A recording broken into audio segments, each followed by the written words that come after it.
The tugboat, for its size, is the most powerful craft afloat. And the Star Tugs are the power behind the docks and waterways that make up the big city port.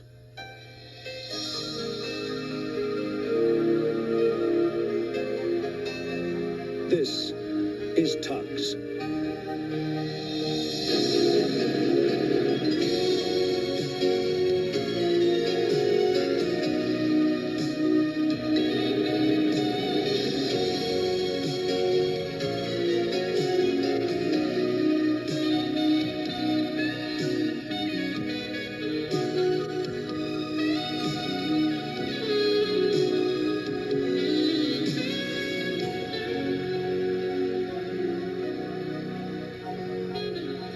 Travelling in thick fog is a hazardous task for tugs.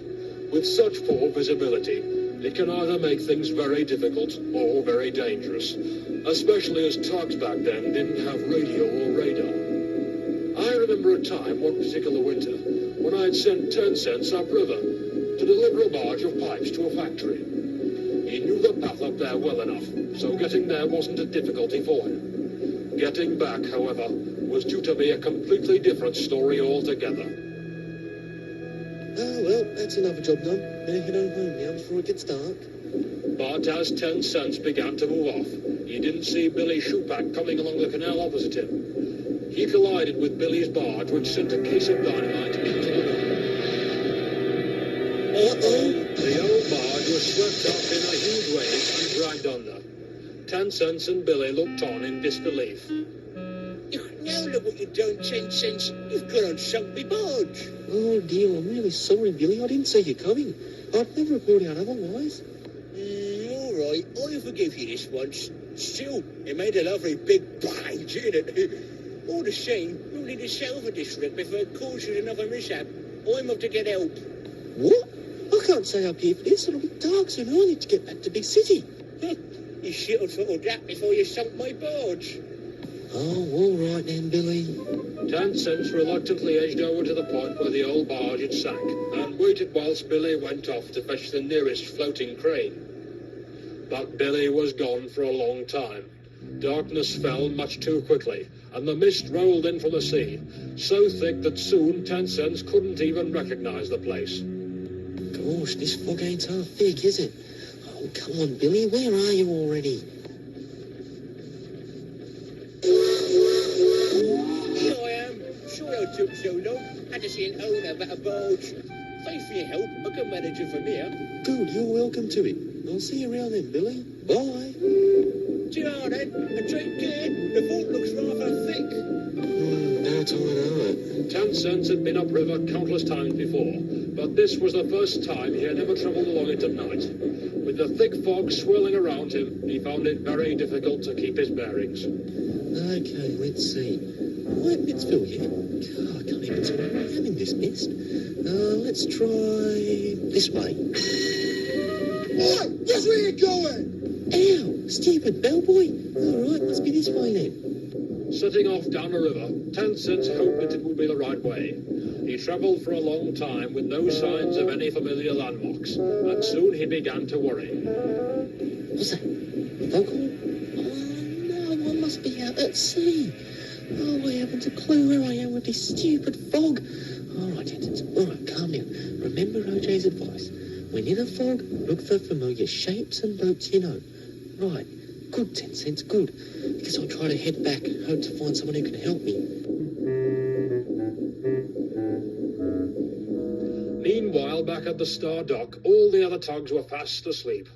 All that is, except Sunshine, who was still wide awake and very worried.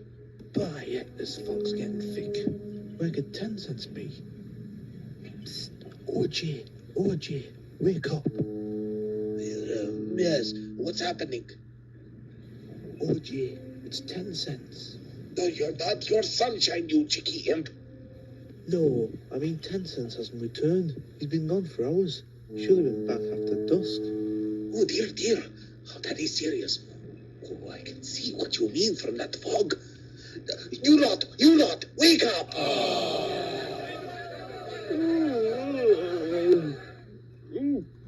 morning already?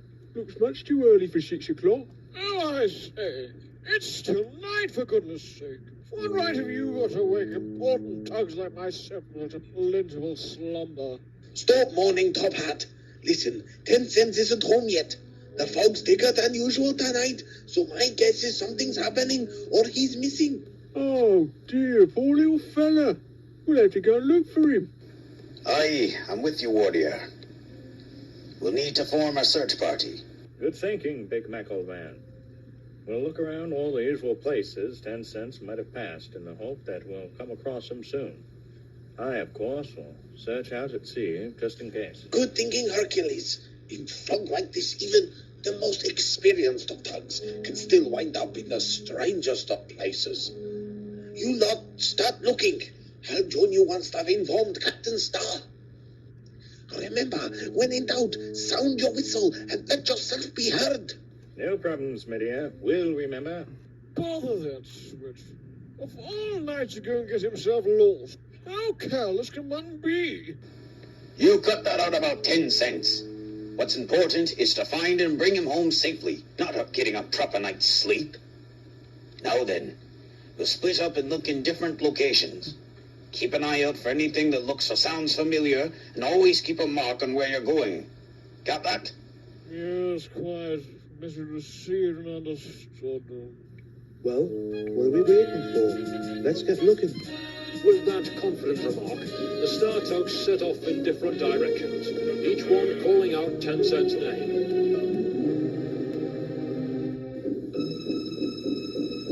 Meanwhile, the little switcher himself was making his way aimlessly through the fog, still looking for familiar sights and sounds.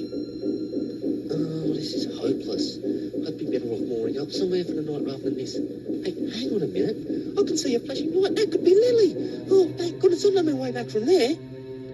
10 Cents rushed across the bay, calling out to Lily, and was sure that he found his way home. Oh, isn't she answering? Lily! But as he got closer, 10 Cents looked up and realized that it wasn't Lily at all. He was heading toward a lighthouse. Oh, no! Oh, so much for finding a familiar sight. There could be hundreds of lighthouses between here and home. Just gotta keep looking. 10 Cents headed off half-heartedly back into the mist and continued on feeling disappointed, tired as he tried to find his way home. Across the bay, the other Star Tugs were still out looking for him. 10 cents! 10 cents, where are you?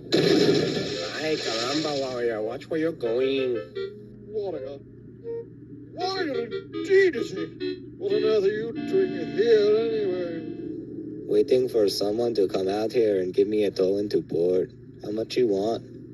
What, me? Tow you into port? Oh no, the very thought.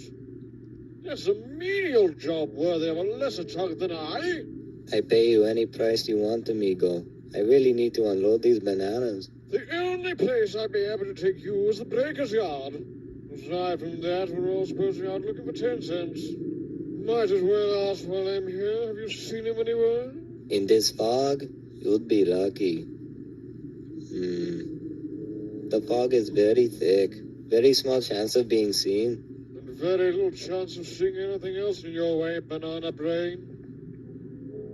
Perhaps you should.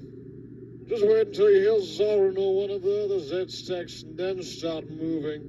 Oh, I do that anyway when I hear Z-stacks approaching. A bit big to be 10 cents, don't you think, Torbet? I am looking for him, Warrior, but Izzy got in my way. Hey, I've been anchored here for 2 days, and you're the first one to find a problem with where I stand. And they say that I'm the clumsy one. That's because you are. Oh, yeah. Oops. Anyway, if you see or hear from 10 cents, let him know, but on the lookout for him. Don't worry, Chopette. I'm sure we'll bump into him at some point tonight. Very true, Warrior. Very true. I say, any luck yet, my dears? Well, Chopette found Izzy. Yes, but unfortunately no 10 cents as yet. Well, I'm going to head out and speak to Lily. See if she's seen anything. Knowing 10 cents, he'll be looking out for her beacon.